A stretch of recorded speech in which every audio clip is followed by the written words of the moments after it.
All right. So, if you saw the last chapter, which is 11, No, I think, 16. chapter 16, but I mean the last Oh, okay. Levite blood right part, it should be we on part 12. Now, we're going to reiterate something I said before about bringing live animals, right? You bring the live animals and the prince keeps them. We'll get to the prince part, but we're going to see some details now because everybody swears. You bring a sacrifice, it gets sacrificed that day. Mm. Everybody swears this, right? I'm going to show you that you're all wrong. Wow. And the problem that people have is they think that an all powerful God needs to be cryptic or mysterious in his speech. Like he doesn't know, like God doesn't know he's talking to people who require understanding, right? So it's all deep. So, you have to be an ascended person of mind of greatness to understand.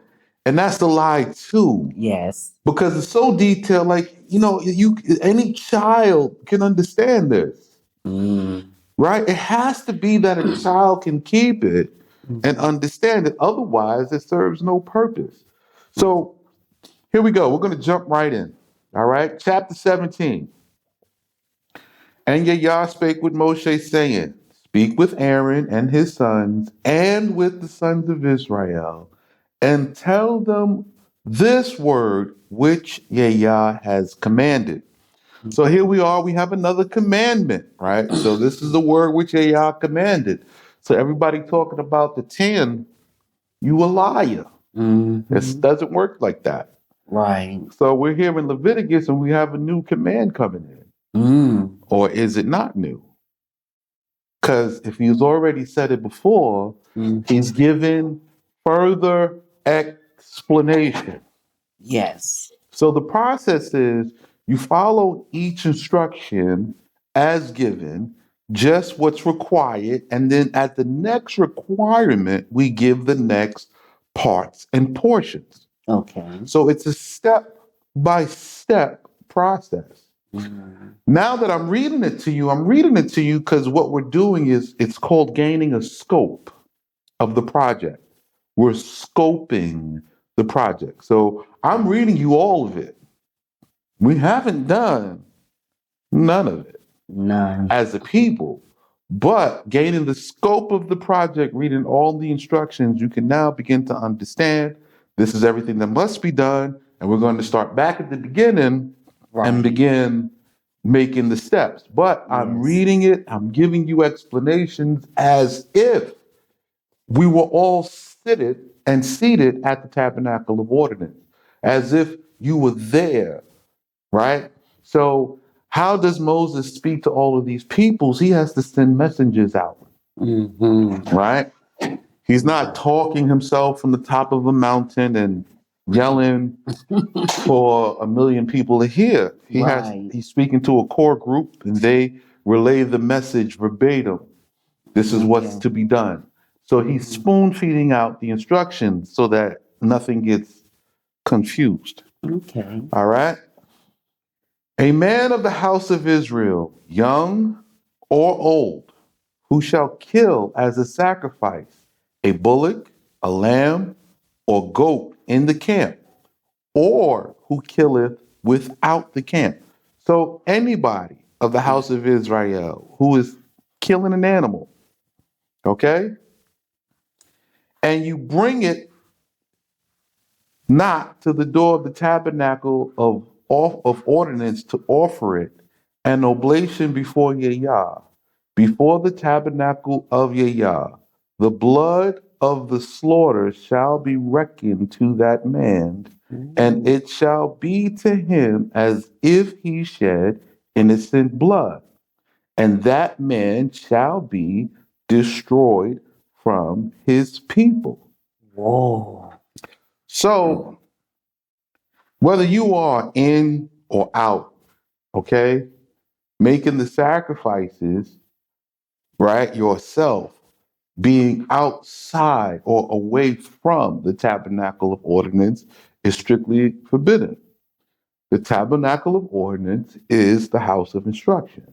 You must do this in accordance with it, that you know you're doing it the right way. Okay? And this is done, it'll explain itself, in order that the sons of Israel may bring their sacrifices, which they have heretofore, so before this time, killed on the face of the field, that they may henceforth bring them before Yah at the door of the tabernacle of ordinance unto the priests, and sacrifice their consecrated victims before Yah.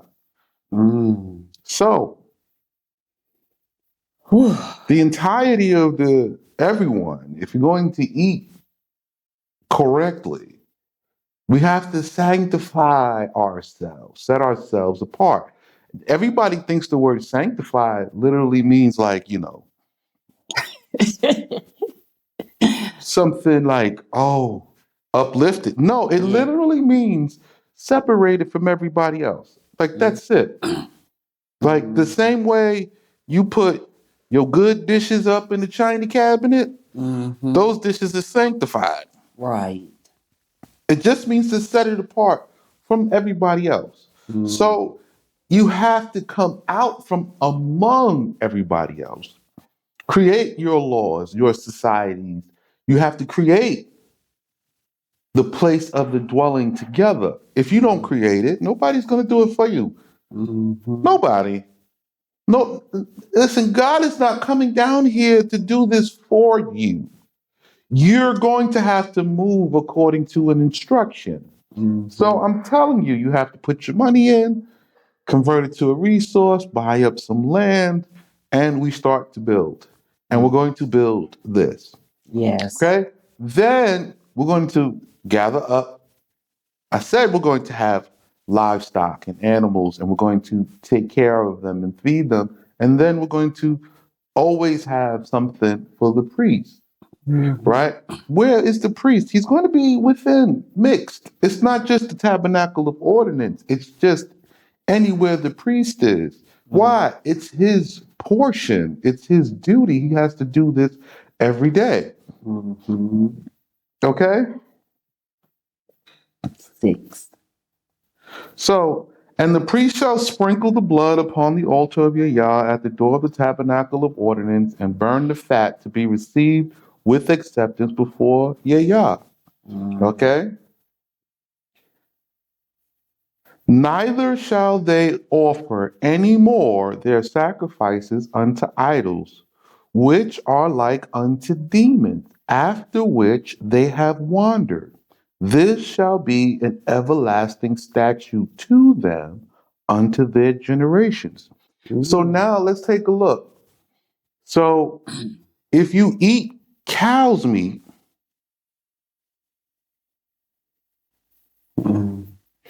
you have to come here to do it.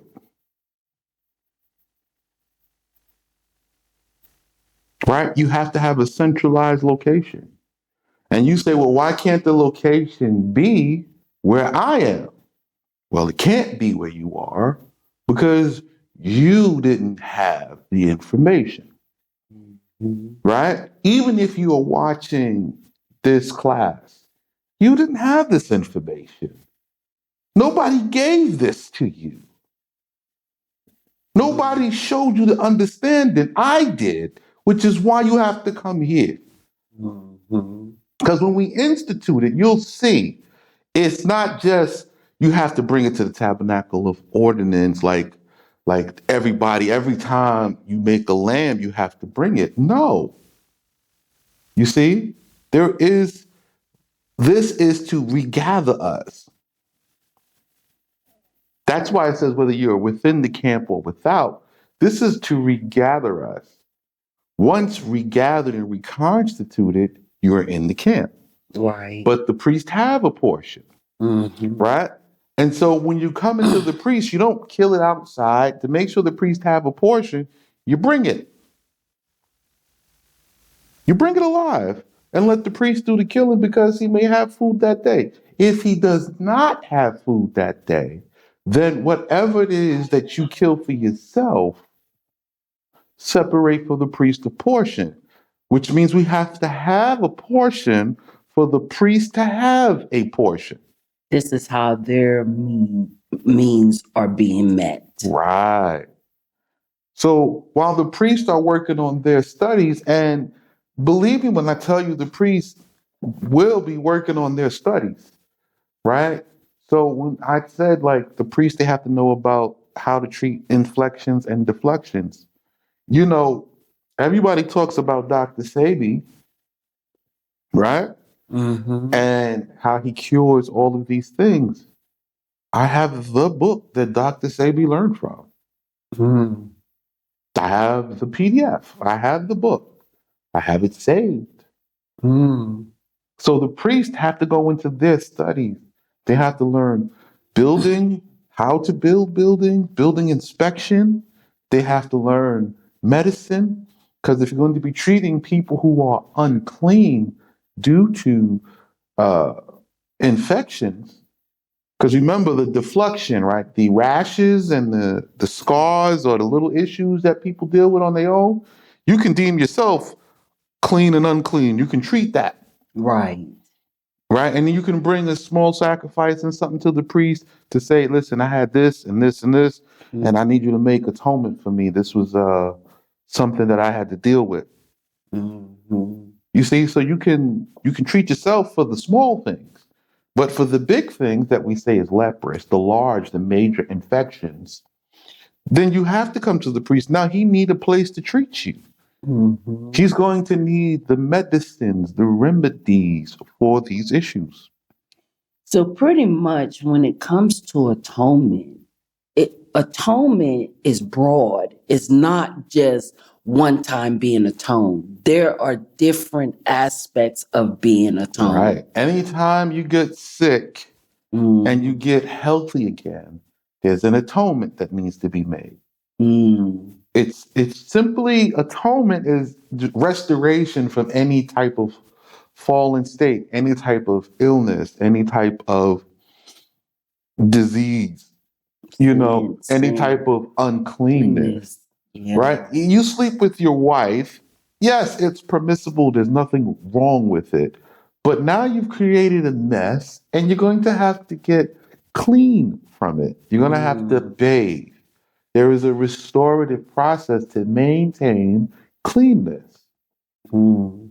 So pretty much atonement is a restoration. It's about restoration. And so it's not atoned for until it is restored. Mm. You see? So after it is restored, then you have the proof of atonement, which is the offering. Mm. It is the thanks for the atoning of this. Mm. So right now, you guys are all over the place and you're thanking everybody except your God, right? You're thanking every government except your government. Why? You refuse to create your government. You might be afraid, but since you are afraid, because that's the truth, you're afraid, you're scared. I'm telling you to do something, I'm out here doing it. I'm out here and you're afraid. Mm. All right? I I I'm so strong in my actions, in my deeds, that you guys are actually intimidated to do what I'm doing. It is intimidating. There's no camp leaders that will come out and sit down and have a discussion. I mean, they can even film it. If you want to debunk what I'm saying, come out, come talk to me. There's none. Mm. There's no religious leader because they'll be torn to smithereens. Because I will tell them, listen, you have all the books from Genesis to Malachi to correct me. And I have a copy of all the books. Okay? If what you're saying is true, then it should translate across my version. Mhm. And you say my version, the original text. It should have translated across the direct translation. So we're going to read the direct translation, and then you can refer to your version. So we'll go from the direct, and then you look at your version, and then you will see the perversion, Mhm. how they made the version per version. Mhm. It is per the individual. So when they want to make a gay version of the scripture, they make a perversion. When they want to make a women's version, it's a perversion. It Mhm. doesn't matter the person that does it, they are perverting. Mhm. Okay? We have a targum, a direct translation. And I know some people will be like, well, there's an ankylos. Listen, ankylos was a Jewish. This guy was Convert. he's a Jewish convert. He's not one of you. So they're relating themselves according to this version for themselves, but they don't even follow the Torah at all. Mm-mm. They understood what was happening and what they were doing, and they also understood that they can't do it. Right. The only thing that they can do is the Babylonian Talmud Mhm. and continue to pervert it. So all of the rabbis teach the same thing, follow after what I'm saying, and they all receive and they're set in order against you. But the only ones that can actually fulfill the Torah and actually do it is us. Mhm. But you're afraid. Mhm. Or refuse. Well, to be honest, they're refusing for a reason, Mhm. right? Nobody refuses a good thing for no reason, Right. right? So in between where you are and where we're supposed to be is hardships, is a process. And you Right. don't want to go through it. You're afraid of that. Let's just face the facts. Let's say what it is. Mhm. You're afraid of that. You're afraid of those hardships. You're afraid of the process. You're afraid of what you might lose because you know every time you've tried to do anything outside of what you're doing, you failed. Mhm. But you've never tried to do this, right? You've never tried to get up, leave, obey the law literally with a detailed manuscript. I know because I've been out here for 7 years. 7 years I've been out here. Nobody wants to come out and try it. I tried it. It works. Mhm. It don't just work for me, it works for everyone who applies it. Yeah, it's working for me. But the strength to do it when as a system, it requires more. Right. So you're not going to be able to fulfill this law on your own. So the bottom line is the reality, we're not atoned. There's no atonement in somebody dying for you. They're dead. There's no atonement in that. There's no atonement in it being an innocent man. We have brilliant, innocent, we have billions and brilliant brothers and sisters who have died innocently. There's no atonement in that. That is a wicked thing. That is the shedding of innocent blood. You know, the reason, the real reason why some black people celebrate when you fall, Why? it is because it justifies them being in a fallen state because they don't want to be alone. Wow. You see, Mm. they want it to be, well, we all have problems and you should have believed in my idol. You should have believed like me. Now, I don't have an idol. I don't have any belief. Mm-mm. I'm sitting here with the law, and you're saying, well, this law it has a deity to it. No, Yeah. it doesn't have a deity to it. I'm going to show you a reality. There's a difference. Yes. What? There's a difference. I promise you, there's a difference. You're going to see over the next year the difference, right? We're already almost 60 episodes in, right? And we've only started this like maybe 3 months ago, 3 months ago we started. Yeah. So we're cranking out sometimes 2 and 3 episodes a day. And we're just literally reading and breaking down the material. And as we're reading it to you, the systems all over the world continuously break. Mm-hmm. You're going to see this change now because I'm addressing the issue with the women. So you say, well, what's the issue with the women? The issue is your law teaches them whoredom. Right now, you guys made whoredom normal. And a woman feels like if she's not a whore, she's not normal. Yeah. Right? You guys follow a law that makes homosexuality normal. And if you don't accept it, you're not normal. You run the risk of being canceled. Guess what? The only people afraid of being canceled are people who are famous. They have to make you famous before they can even cancel you because it affects you monetarily.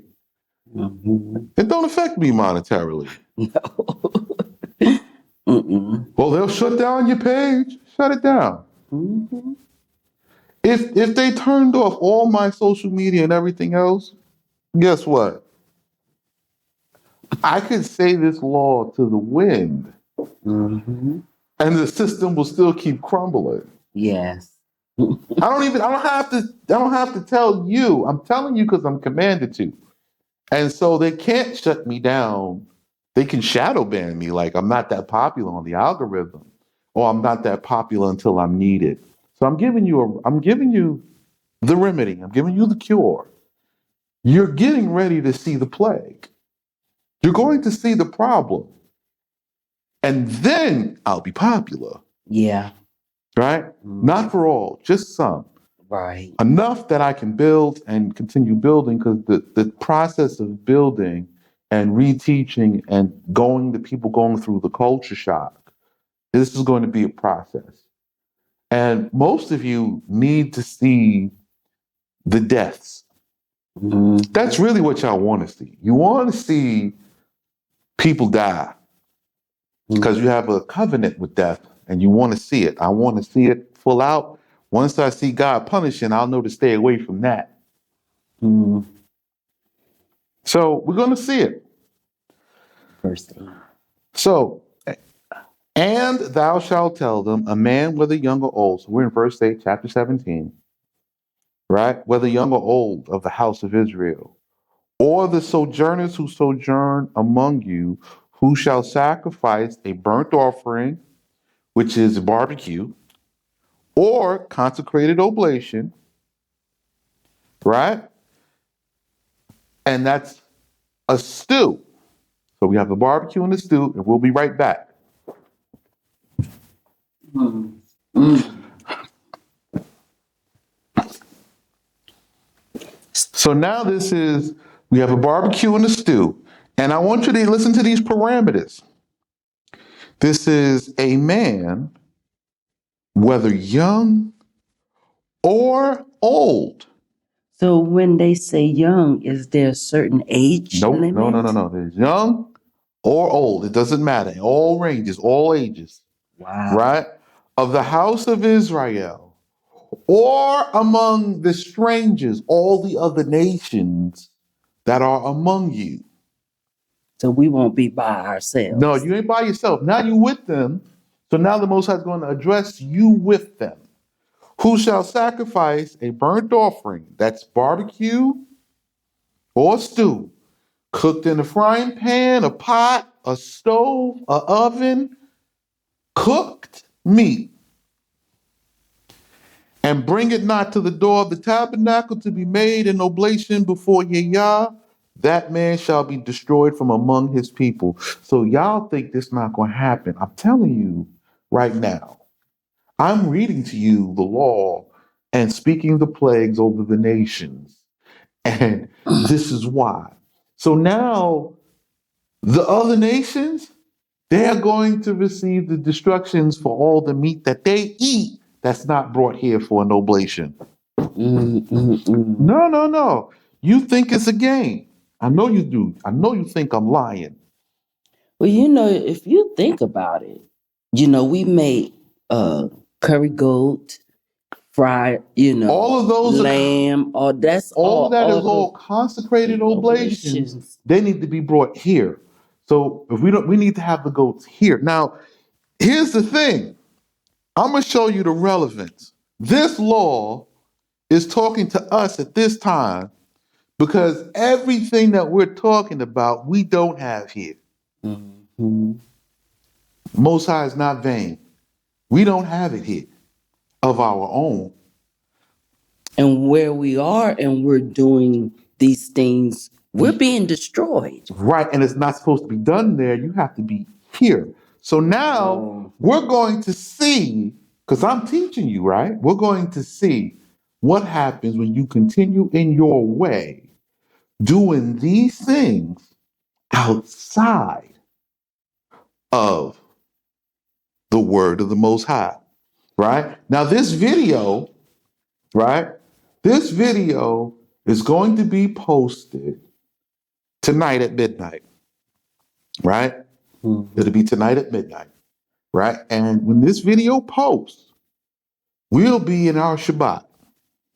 Mm-hmm. We'll be in our Shabbat, right? That's the first day. Yes. Then the next day will be the 8th of Av. And the third day will be the 9th of Av. I'm going to continue reading this. They don't know the significance of the 9th of Av. So on the 9th of Av, the children of Israel kept telling Joshua that they didn't want to cross Jordan. They didn't want to come into Jordan and go and take the land because of the Nephilims were there. Well, the Nephilims are there now. These Jewish people is Nephilims. That's right. They're Nephilim. Another thing, you're going to find that they said the same thing with Joshua. We're not going to do it. And they given the false report. And the judgment of the Most High came on the 9th of Av. Therefore, the 9th of Av is the fast of the 5th month, which we are in. I know you don't know, but I'm informing you. And so Jerusalem begins to be built on the 9th day of the 5th month. Mm-hmm. Or it is destroyed on the 9th day of the 5th month. Since it's already destroyed, there's nothing to destroy. You're all scattered, so there's only one point now we're going to build. And this is why the plagues are coming upon you. This is with explanation. So the 9th of Av is when the spies came back and gave the bad report and the judgment of the 40 No, actually, they came back before. Okay.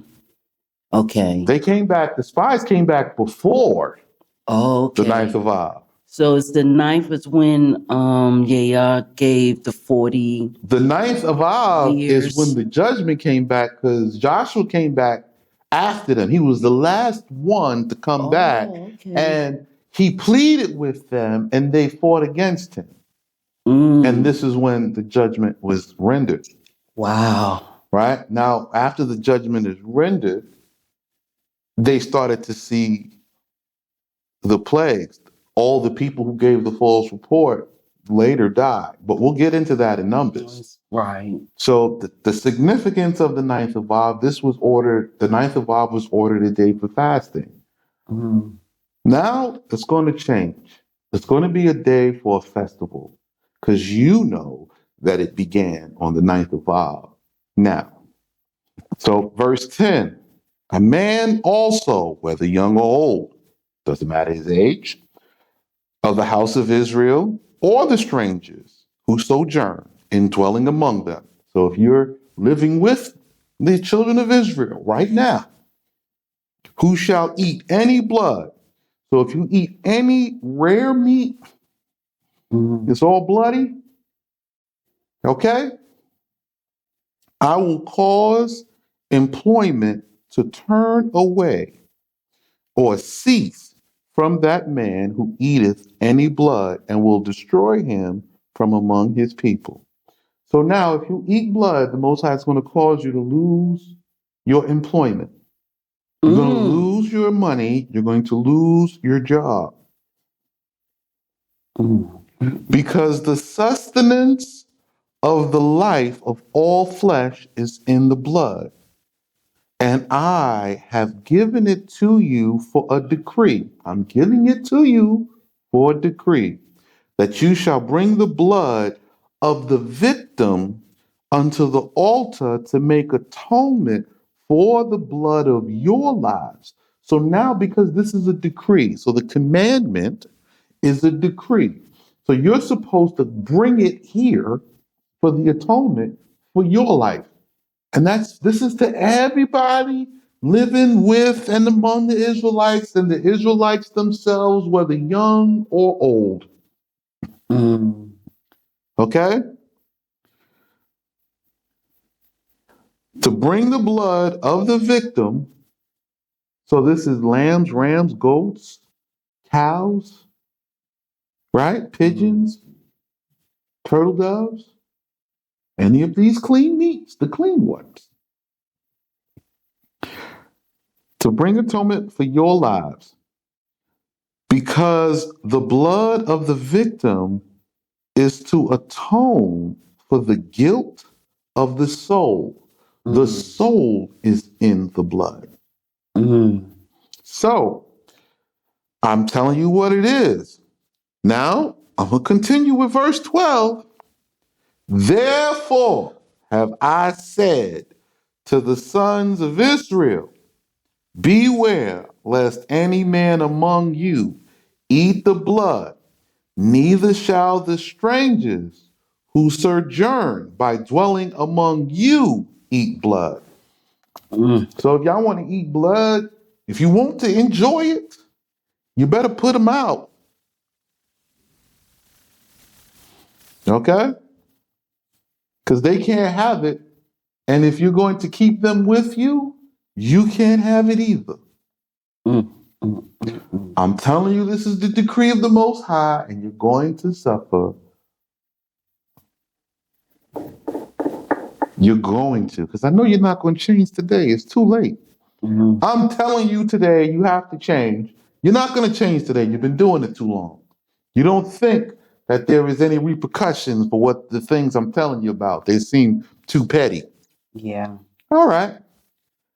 Verse 13, and any man, whether young or old, of the house of Israel, of the stock of Israel. That means this is blood, this is descendancy. Or of the sojourners who sojourn by dwelling among you, who hunteth venison of beasts, or fowl proper to be eaten. So this chicken, deer, this is anything that is proper to be eaten. Right? So now this is all the rest of the food outside of the sanctified victims. Okay? Turkey, I don't care what meat it is. It says, venison of beast or fowl proper to be eaten shall pour out its blood when it is killed. And if what he hath killed be not destroyed or strangled, let the blood be covered with dust. Okay? So now you have to have this practice. Yeah. If you don't have it, I'm telling you, it's going to be a repercussion. Here's the reason why. If you kill it and you have to put the blood on the ground and cover it with dirt, because the sustenance of the life of all flesh is its blood, and it is its life. And I have told the sons of Israel. So now the Most High is charging you, all the nations, to make sure the sons of Israel is doing this, and you got to be doing it, living with them. Mm, mm, mm, mm. I have told the sons of Israel, you shall not eat the blood of any flesh, for the substance of the life of all flesh is its blood. Whosoever among you eateth it shall be destroyed. I told you there was a repercussion. And you know what? Our life is not the spirit, it's the blood. The life is in the blood. Mm, mm, mm. The soul is in the blood. Mm, mm, Take the blood out. That's it. Soul is out. mm, mm, mm, mm. It's the blood. Any man who shall eat flesh which hath been thrown away on account of having been strangled or corrupted, or the flesh that which hath been torn. Okay, so let's see.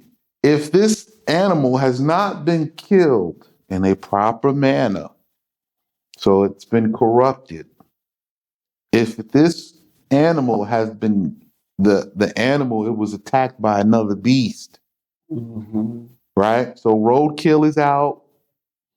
Uh, you something else kills this animal, and you just eating the leftovers. You gathered the carcass in. If it had been strangled, you set a trap for it, and you killed it, and it was died because of strangulation.